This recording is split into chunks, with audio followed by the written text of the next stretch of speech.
SIR को लेकर समीक्षा बैठक लेने यमुनानगर पहुंचे पूर्व विधानसभा स्पीकर एवं कांग्रेस पार्टी के वरिष्ठ नेता कुलदीप शर्मा ने कहा कि एसआईआर की प्रक्रिया के आखिरी 3 दिन बहुत अहम है। सभी मतदाताओं से अपील की है कि वो अपना फॉर्म जल्द जमा करवाएं। वहीं उन्होंने कहा कि कांग्रेस पार्टी के बीएलए घर घर जाकर फॉर्म भरने में लोगों की मदद कर रहे हैं। वहीं उन्होंने भाजपा पर तंज कसते हुए कहा कि भाजपा की ऐसी मंशा रहती है कि पहले वो कांग्रेस से जुड़े मतदाताओं की पहचान करती है, फिर उनकी वोट कैंसिल करती है और बाहरी लोगों के नाम मतदाता सूची में शामिल करती है। उन्होंने कहा कि हम इस बात को ध्यान रखकर कार्य कर रहे हैं। कुलदीप शर्मा ने कहा कि आखिरी 3 दिन बहुत अहम हैं। जो कमियां रह गई हैं उसको कैसे दूर किया जाए, कोई रह तो नहीं गया, उसकी पहचान की जाए, इसी को लेकर आज समीक्षा बैठक की गई है। उन्होंने कहा कि यमुनानगर विधानसभा में 98% कार्य एसआईआर का पूरा हो चुका है। कुलदीप शर्मा यही नहीं रुके, उन्होंने कहा कि यमुनानगर में शांति रहा करती थी, वहां अब गैंगस्टर राज चल रहा है, लॉ एंड ऑर्डर व्यवस्था खराब है। उन्होंने कहा कि लॉ एंड ऑर्डर खराब होने से इंडस्ट्रीज पर काफ़ी प्रभाव पड़ा है। वहीं उन्होंने प्रदेश में कोई एग्ज़ाम नहीं हो पाया, पेपर लीक हो रहे हैं या फिर एग्ज़ाम की डेट किसी कारण से बढ़ा दी गई है। सैनिकों की भर्ती, टीचरों की भर्ती की प्रक्रिया में देरी की जा रही है। हरियाणा में बेरोजगारी बढ़ रही है। आज प्रदेश में अनेकों मुद्दे हैं जिस पर सरकार का कोई ध्यान नहीं है। तो आज की समीक्षा बैठक थी। मेरी लगातार जिला अध्यक्षों से बात हुई। जिला अध्यक्षों ने हर ब्लॉक्स में, हर कॉन्स्टिट्यूएंसीज में मीटिंग की है। हमारे बीएलओज ने, बीएलए जो 2 है, उन्होंने जो फॉर्म इशू किए थे इलेक्शन कमीशन में, उनको ड्यूली जमा कराने में वोटर्स की मदद की है।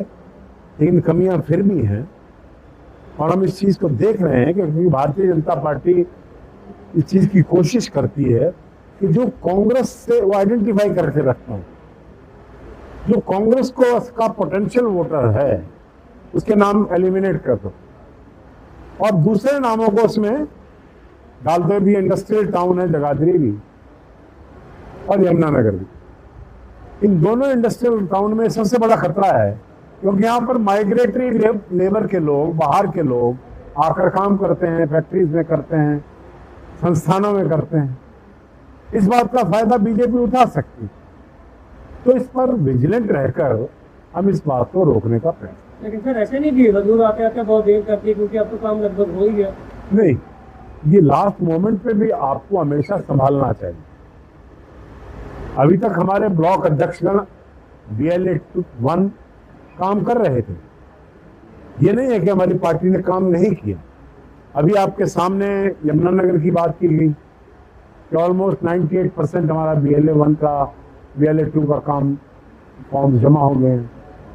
तो काम चल रहा था, कोई 1-1.5 महीने से चल रहा था। पार्टी के सभी सक्रिय कार्यकर्ता इसमें काम कर रहे हैं।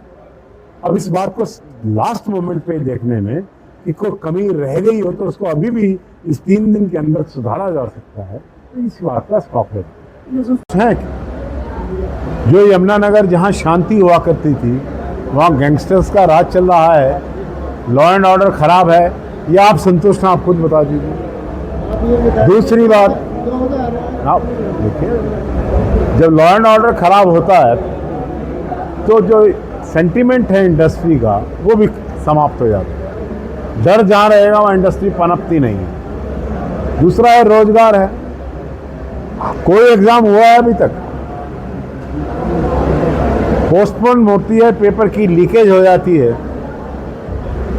कोई ना कोई बहाना लगा के सिलेक्शन प्रोसेस को डिले किया जा रहा है। ना सिपाहियों की भर्ती हो पाई 8 साल से, ना टीचर्स की। स्कूलों में लाखों टीचरों की कमी है, क्यों भर्ती नहीं हो रही? एचटेट की परीक्षाएं हैं, कभी रोज पोस्टपोन हो रही हैं। नीट की परीक्षाओं में घोटाले हुए हैं। इतना बड़ा बेरोजगारी है हरियाणा के अंदर कि रोजगारी के इंडेक्स में नंबर 1 पर है। कोई भी चीज ऐसी है, जैसे किसानों से किया गया प्रॉमिस था, बीजेपी जो है उसको एंटी किसान पार्टी मानते हैं। हम नहीं मानते, किसान मानते हैं कि हमारे खिलाफ है, हमारे हक में को फैसला नहीं कर। मुद्दे अनेकों हैं, एक मुद्दा नहीं है। ग्रोथ नहीं हो रही है, तो विपक्ष का है।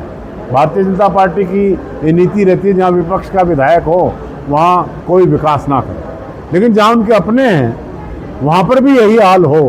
ये सोचना क्या हाल है रोड का। मैं भी करनाल से आया हूँ, करनाल से यमुनानगर तक की रोड इतनी डिलैपिडेटेड कंडीशन में है, इतनी टूट चुकी है जी।